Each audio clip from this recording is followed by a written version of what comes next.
Welcome to our show, Holding Ground. My name is Laura Richer. I'm a psychotherapist and the owner of Anchor Light Therapy Collective in Seattle, Washington. Each week, I'm joined by another therapist from the Anchor Light team to tackle important topics in mental health and psychotherapy. Our goal is to promote well-being by normalizing mental health challenges. We are here holding ground for you every Tuesday morning at 9:30 a.m. on KKNW. Good morning. You're listening to Holding Ground, the show that brings you a little bit of everything in the realm of psychotherapy and positive mental health. We're here every Tuesday morning at 9:30 a.m. I'm your host, Laura Richer. I'm a licensed psychotherapist and the owner of Anchor Light Therapy Collective in Seattle, Washington. And today I am here with my co-host, Michelle Mooney, who is also a licensed psychotherapist at Anchor Light. Good morning, Michelle. Good morning, Laura. I hope everyone had a great holidays. How was your holiday, Laura? It was really good. It was, we're all snowed in, so there's not a lot going on, but it was nice to get a little break. Great.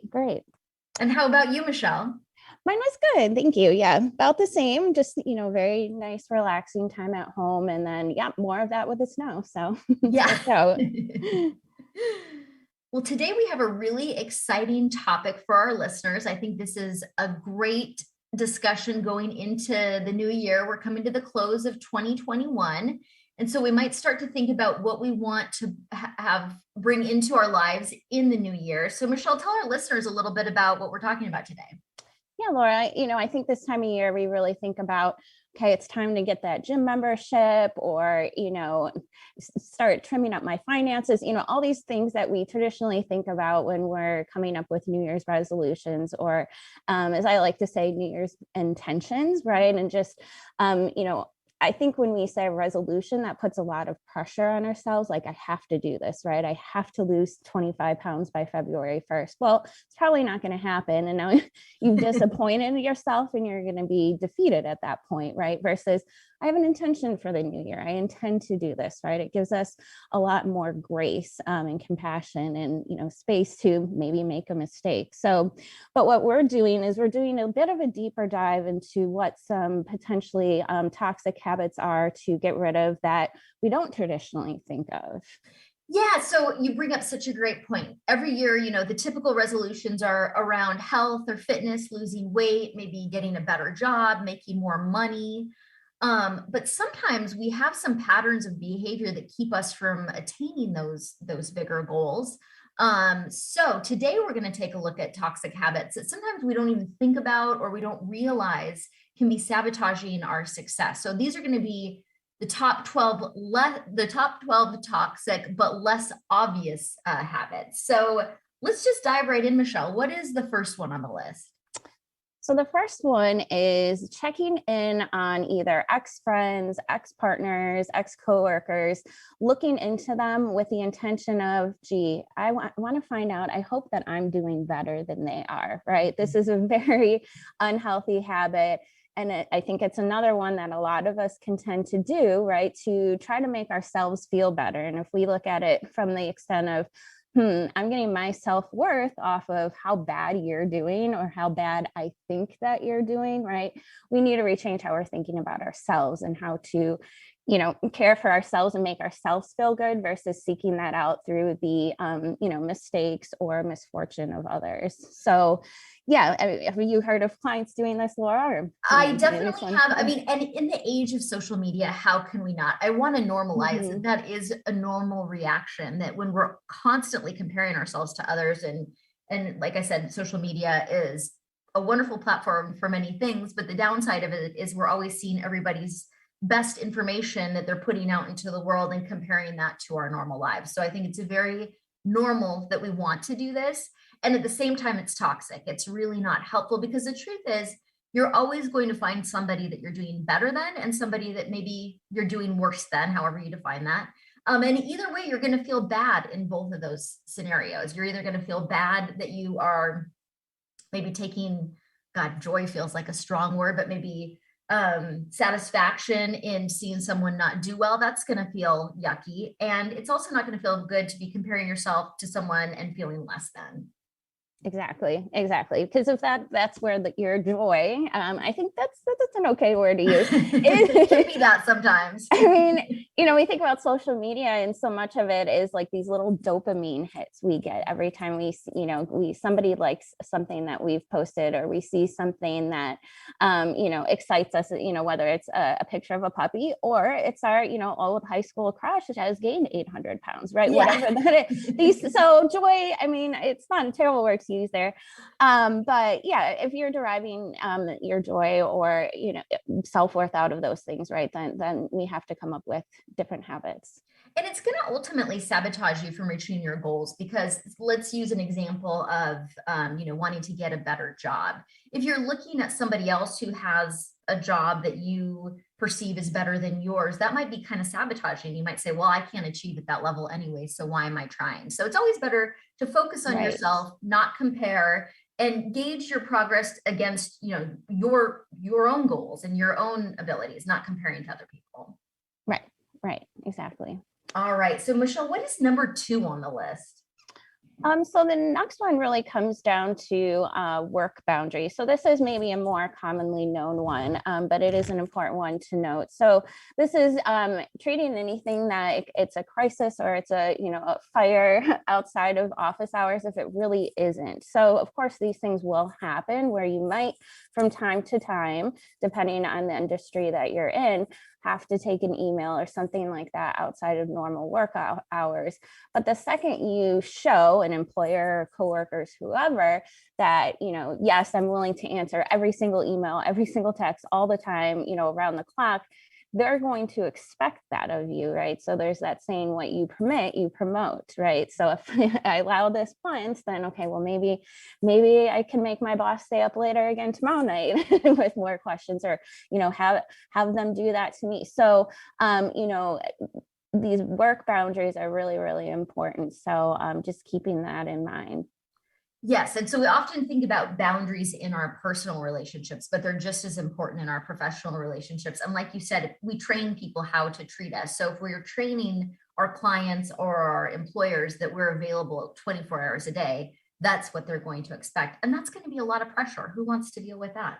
Right, exactly. And you can't function as a fully complete human, right, if you're only doing one thing really, really well. So if you're only addressing every certain, aspect of your work really well, other things fall off your plate, right? Maybe your family, maybe your relationship, maybe the state of your house, right? Are you getting to do your chores as much as you need to because you're so focused on work? So it is a real problem. We work with clients all the time who forsake relationships and personal care. I even had a client who wasn't sleeping because they were waking up in the middle of the night to, address phone calls in different time zones, and then wondering, how will I find time to work out during the day? And sleep is non-negotiable. So, we have to create some space for ourselves. Exactly. All right. I love this. So what's next, Michelle?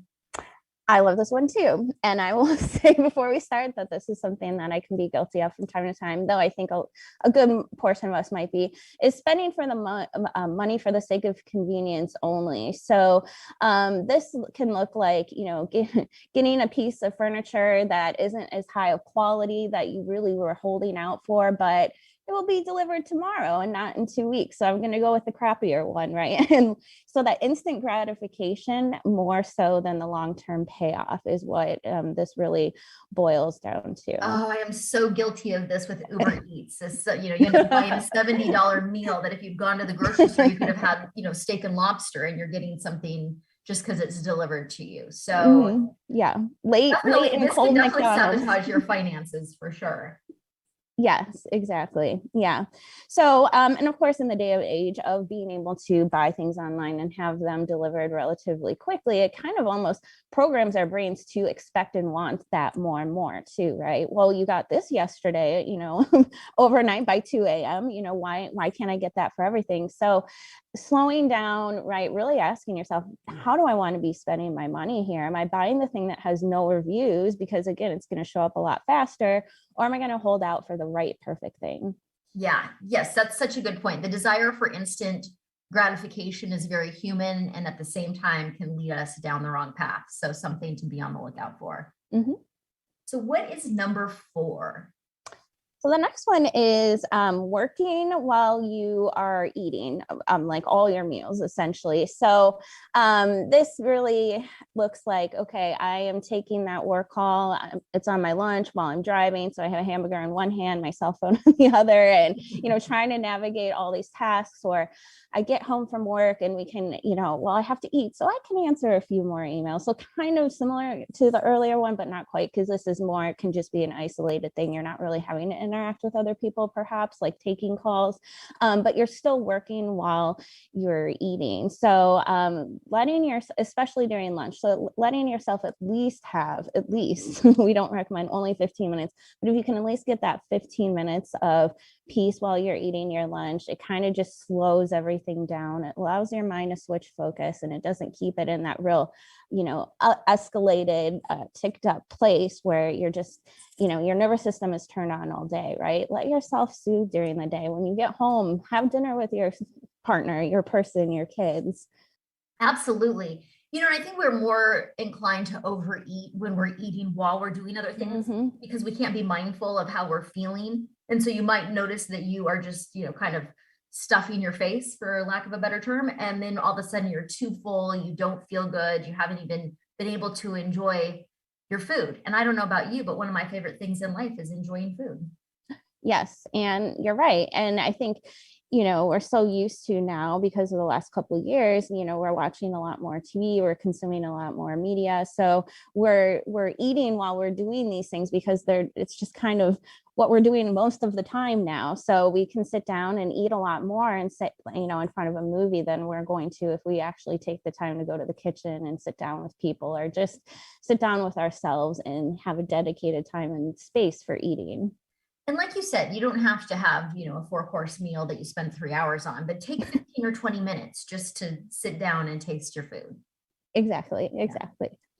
All right. So now we are on to number 5. What's number 5 on the list?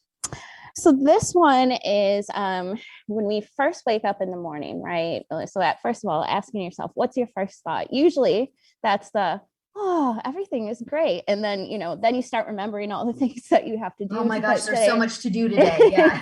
All the stuff that went wrong yesterday, right? How about that thing in 7 years that I'm really not looking forward to, right? So all of the stress comes into mind. And then what we can do is, well, I'm just gonna, maybe check out my social media or the news, right? As I'm waking up as well. So now all of a sudden, your body is combined, is completely turned on by all of the stimulus that 5 seconds ago, it was just like, hey, here's a new day, right? And now you're throwing all this stuff at your brain and really overstimulating yourself before you even get out of bed. And it's so easy to do, and I'm very guilty of this myself and trying to be more mindful about it, is that I pick up my cell phone that's next to my bed to see what time it is. And just in doing that, I say, oh, I've got a voicemail, I've got a text, I've got an email, I've got things to respond to. And so you don't even give yourself a moment to kind of start your day and clear your mind and think clearly about what you want to do. Well, Laura, I'll try my best not to send you a bunch of voicemails and emails in the middle of the night anymore. I'm working on my work boundaries. It's really disruptive. I would prefer that you didn't. No, I'm just kidding. Right. I'd rather you not have to wake up to that. No, but absolutely. Yes. Little things like that, okay, I'm going to keep my phone on do not disturb until I'm about to leave for work, or, I'm going to not look at it until I finish my morning routine. Allow yourself to start the day as a human and not a machine, essentially. Yes, agreed. So this kind of goes into what we're talking about next. And I think phones play a big part in number 6 as well, phones and screens. And that's staying up late for no particular reason. Tell me a little bit about that. Yeah, it could just be mindlessly getting lost in a movie or social media or screen of some sort. For some of us, it might still look like getting mindlessly lost in books, right? But even that too much can be, take away from our sleep and that sort of thing if we do too much of it. So that's one reason. Another reason is asking yourself, like, why am I staying up this too late, right? So it's saying for no particular reason, but there's a reason behind all of our behaviors, all of our, we have a motivation. So is it this is something that can come up for some people, well, if I go to sleep, then the next thing that happens is I have to go to work. Mm. So I'm going to stay up as long as possible to push off tomorrow as long as possible. So that sometimes is a function of that behavior that some people aren't aware of. It's very much an avoidance behavior. And so all that's going to do, it's going to make tomorrow, if you're dreading tomorrow, even worse if you got 2 hours of sleep than if you got 8. Yes. And I hear this a lot with parents who they don't get any time to themselves during the day. They're working all day and then they come home and take care of the kids. And the only time they have to themselves is at night. And so they might get caught up in playing a game or watching a show that is denying you sleep. And, you know, that while that makes perfect sense, it could be taking a toll on your mental health if you're not getting enough sleep. I think that getting enough sleep is probably one of in the top 3 of maintaining mental well-being. So if you're not getting enough sleep, you might notice that your depression and anxiety and stress levels are going to be a lot higher. Yeah, especially the stress and, any less amount of energy you have less time to focus on, the logistical concerns of the day and the emotional concerns of the day. And what's going to happen is you're going to become much more reactive and irritable if you, to your partner or whomever, if you have less capacity for mental space, essentially, right? Because you're so tired already. You started the day in the deficit versus, okay, we're going to see how this goes, so it's really important to get that time. And if you don't, that leads us into number 7. You might find yourself thinking something bad is always going to happen. You might feel stressed and anxious. And then what do you notice? Yeah, well, what you notice is not a lot of good stuff. Thinking that something bad is always going to happen. Now, this can look like, there can be a chemical reason for this, right? If we have uncontrolled anxiety disorders, for example, right? That's where that one can typically come up. But that can also show up in terms of, something bad has always happened. Let's say you've had a really hard history for some reason, right? Childhood stuff, whatever it is, your brain, again, can kind of come conditioned to thinking like, okay, well, this has always happened to me, so this is what's just going to happen to me. There's a lot of reasons why that these things can happen. Obviously, therapy is highly recommended, if you need medication to help with this as well, but also, teach yourself little tricks and habits that we would share with clients, right? And trying to change those alternate thoughts. So even if the best you can do is to go from something bad is always going to happen to, well, maybe something bad won't happen, that's going to make a huge difference. Yeah, or focusing on the possibilities of what could be good that might happen. Those are positive things happening are always an option too. And where we focus our attention plays a lot into what type of experience we're creating for ourselves, which, going to number 8 then, making self-deprecating jokes. So just like looking for negative things to happen, talking bad about yourself, even for the sake of humor, can also leave you feeling in that negative place.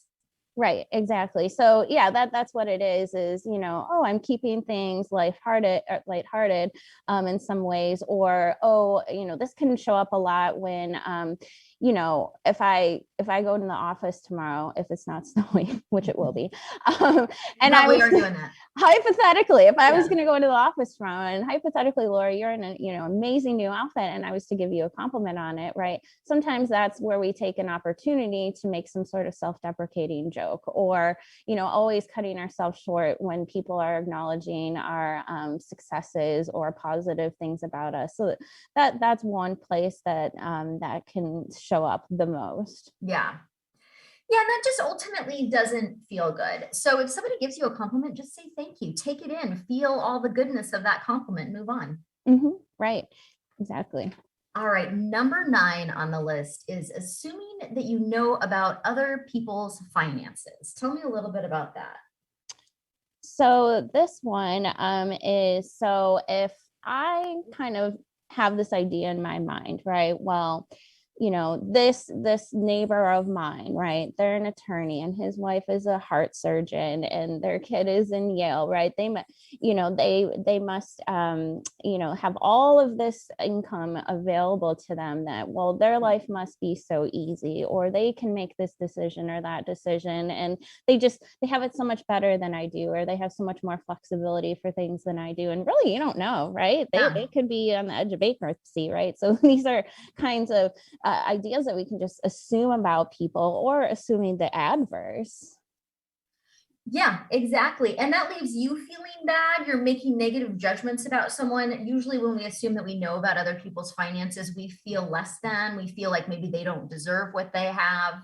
And so that just leads to feelings of insecurity and resentment. And like you said, we don't know what's going on in other people's lives. And they might present as being very well off, and maybe they're not, or maybe they are, and maybe that's okay too. And maybe your jealousy around that is just showing you that you aspire to have some of those things one day. Mm-hmm. Right. And the last thing on that too is, if we're assuming people's life decisions or goals are equated to their income, right? So if we are talking about folks who don't make as much money, right? That doesn't mean they didn't try, or, they're less educated than you, or, making assumptions in either sort of way is just damaging and not fair. So we only have a couple minutes left. We'll have to go quickly through the last few. And I think they're pretty self-explanatory, but number 10, and we all have dealt with this probably, or many people have through the pandemic, drinking because you feel like you need to fit in. So maybe you're participating in some of those early Zoom happy hours, or you're engaging in events that like you just feel pressure to drink. Mm-hmm. And notice that is sabotaging. Maybe you don't respond to alcohol in the same way as other people, and you can't engage as much, or it's taking away from the goals that you have set for yourself, and checking in with what works for you. Just because other people are drinking doesn't mean that you need to. Mm-hmm. And asking yourself, why do I feel like I have to drink to fit in, right? What is it about your personality or things that you're interested in that you want to talk about that aren't as exciting about you as if you were intoxicated, which arguably might not be as great? Yes, oftentimes it isn't. Number 11, purchasing cheap, unnecessary things just because you want to buy things. So this can kind of look a little bit like the earlier one about inconvenience, but really this, I think we can all relate to that instant, if we're talking about the instant gratification piece again, right? Oh, I'm feeling crappy. Oh, but I saw that really cool new mascara at Sephora last week. That's going to change how I'm feeling right now, right? And then you hit the button, you pay for it, and okay, now I'm really excited. And then it gets there, and then you're like, okay, this is here. And now what do I want to buy next, right? We keep continuing that cycle. Yes, so it's kind of it's a self-soothing type behavior, and so you want to dig in deeper as to why you're trying to maybe manage stress or anxiety with shopping, because shopping functions just like over drinking, overeating, gambling, etc. Right. And so then the last one on the list for today, number 12, is wondering if everyone hates you. Mm-hmm. Right. So this is a little like that negative self-thinking one again, but this is more generally around just how you think people view you and see you in general as a totality, whether it's the neighbor or the stranger in the grocery store, every behavior, something I did wrong. So like, let's say I look at, someone in the grocery store and they're not smiling. Well, why aren't they smiling? Did I make them mad? Like, do I smell today? What's going on? I must have done something wrong. Like taking so much responsibility for other people's feelings about you versus saying, oh wait, they may have something bad happened to them maybe this morning, and not taking that into account, right? It can be almost selfish behavior in a little bit of way, assuming it's always about you and maybe not what that other person might be experiencing. Right. Well, that is all we have time for today. We hope we've given everyone a few things to think about in terms of toxic habits. And Michelle, tell our listeners what we're going to be doing on our next show, because they might be wondering, okay, you pointed out these toxic habits, but now what? Well, now we wish you good luck and let us know how that went. So no, our next episode, we're going to talk about ways to fix toxic habits in general, but maybe a little bit more some specific things about the ones we just covered today. But yeah, that's our episode for next week. So stay tuned. Yeah. So if you want the antidote to all of these toxic habits and actions so you can start 2022 on the right foot, meet us back here next week where you can find our show Holding Ground every Tuesday morning at 9:30 a.m. We'll see you next week. Thanks for tuning in to Holding Ground. You can hear us here every Tuesday morning at 9:30 a.m. on KKNW. I'm Laura Richer at Anchorlight Therapy Collective. Find us online at anchorlighttherapy.com. And we'll see you next week.